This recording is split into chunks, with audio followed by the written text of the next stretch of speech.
Aux environs de la nuit, lorsque descend la nuit, comme on ne peut se payer une chambrette, le brave troupier se prépare une couchette dans un trou ténébreux, faisant des rêves affreux.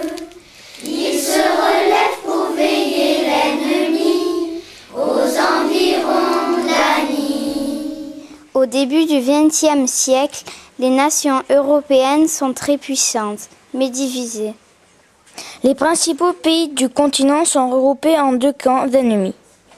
La triple entente France, Royaume-Uni, Russie, la triple alliance Allemagne, Autriche, Hongrie, Italie. En septembre 1914, les Allemands ne sont plus qu'à 30 km de Paris. Grâce aux troupes transportées par les taxis parisiens, les Français remportent la bataille de la Marne.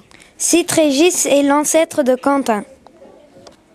Il a été blessé 3 fois pendant la Première Guerre mondiale.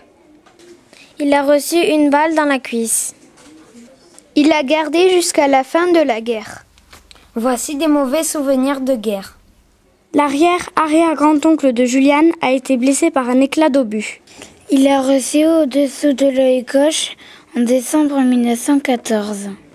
Il faisait le métier de fourrier qui consistait à rapporter le foin dans les tranchées. On lui a remis plusieurs médailles militaires. Guillaume Lélias, arrière-arrière-grand-oncle de Laurine, a disparu à Verdun pendant la guerre. Sa maman n'a jamais voulu croire qu'il était mort. Elle a guetté son retour jusqu'à la fin de sa vie. Monsieur Raymond Hyacinthe, arrière-arrière-grand-père de Laurine, est né en juillet 1896. Voici une photo de Raymond Hyacinthe avec sa sœur et ses parents avant de partir à la guerre. À 18 ans, il est parti à la guerre où il a reçu de nombreuses distinctions, dont la croix de guerre inscrite dans son livret militaire.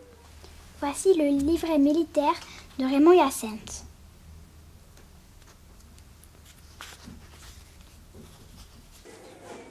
René Jolin, arrière-grand-père de Cécile, avait 9 ans quand son père est mort au début de la guerre.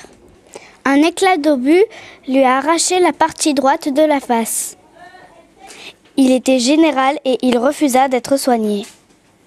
René Jolin avait 13 ans lors de l'armistice.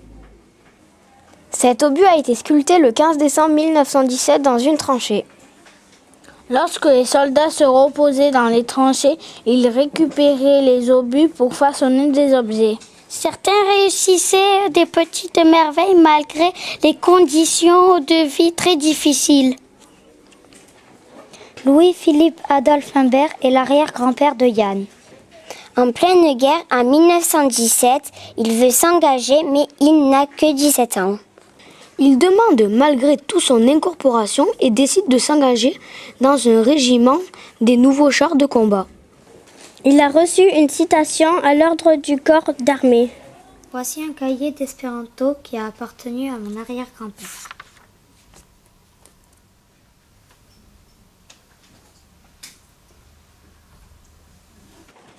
Marcel Massin-Guiral était l'arrière-arrière-grand-père d'Hugo.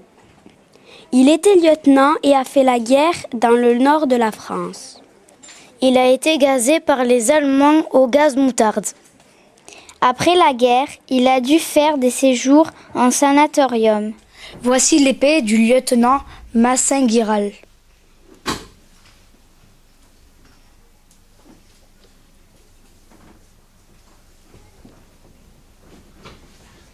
Voici 2 médailles de l'arrière-arrière-grand-père d'Hugo. Sur 8 millions de mobilisés, entre 1914 et 1918, plus de 2 millions de jeunes hommes ne revirent jamais leur village natal. Plus de 4 millions ne survécurent qu'après avoir subi de graves blessures. Il restait aux autres le souvenir de l'horreur vécue pendant plus de 50 mois. Aux environs de la nuit, lorsque descend